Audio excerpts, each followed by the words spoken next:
Are you concerned with your emergency fund? Are you perplexed with whether or not enough is enough? Or are you in the stage where you just want to know enough about emergency funding in order to start yours? Well, pull up a chair and let's have a chat about how much emergency fund you actually need. Welcome back to Ira Living. Today, we're going to have a conversation about how much emergency fund you actually need. Now, of course, circumstances are very different, and so there are varying factors that one needs to take into consideration when you are designing your emergency fund. We're going to talk about those and then look at answering the question as to how much emergency fund you need.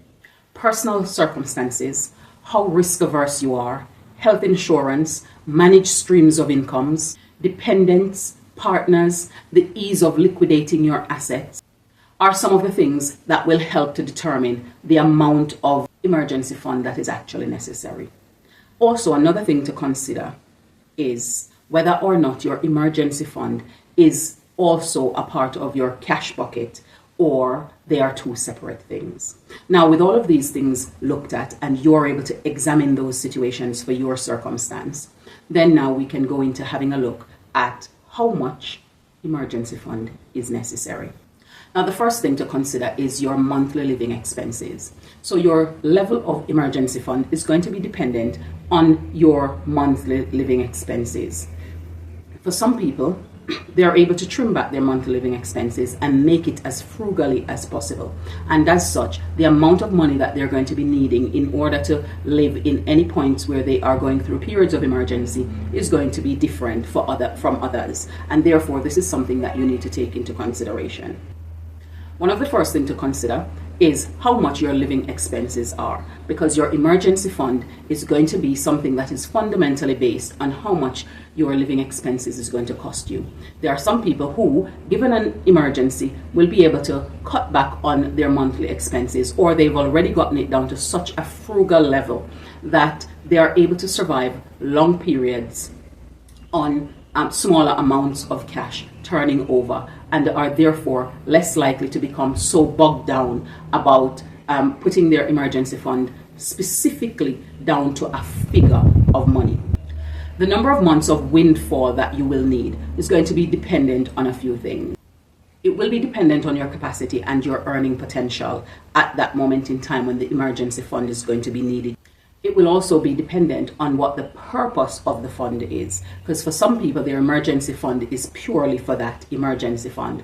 For some people their emergency fund also include certain expenses that they will have to pay, like one-off expenses they pay annually.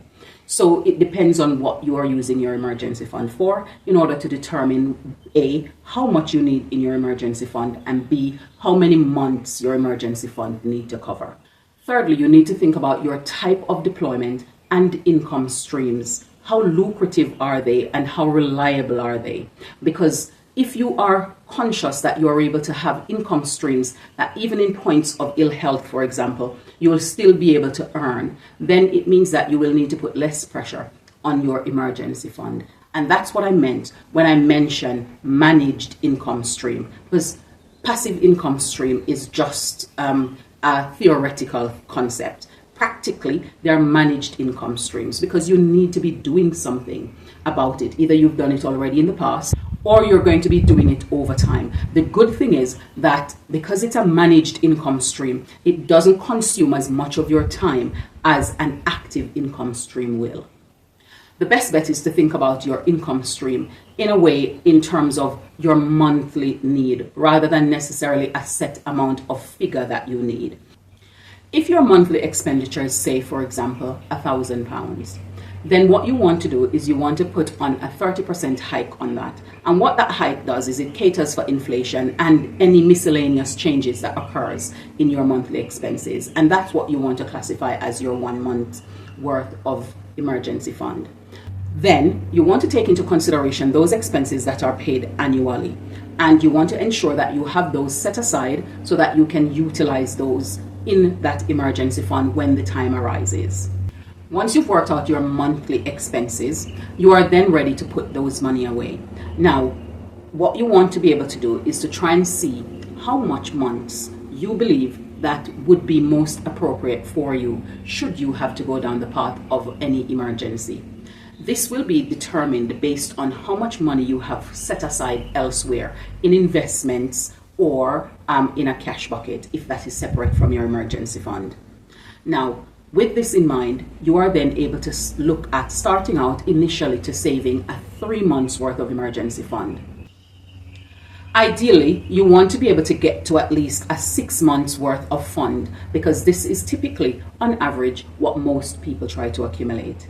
There are people, however, who goes from anywhere between 3 months worth of emergency fund all the way up to 2 years worth of emergency fund. But bear in mind, again, the things that we mentioned at the start that are factors that will help to determine how much money you want to have in your emergency fund.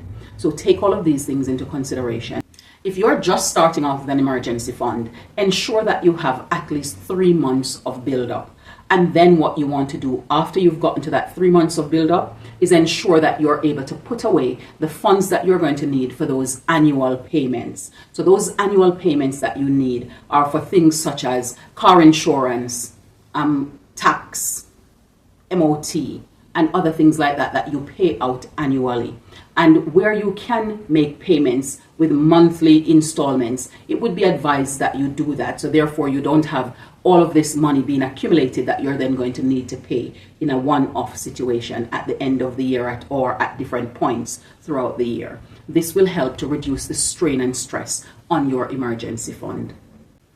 Remember, financial literacy is revolutionary. It has transformed my life, and I believe it can do the same to yours.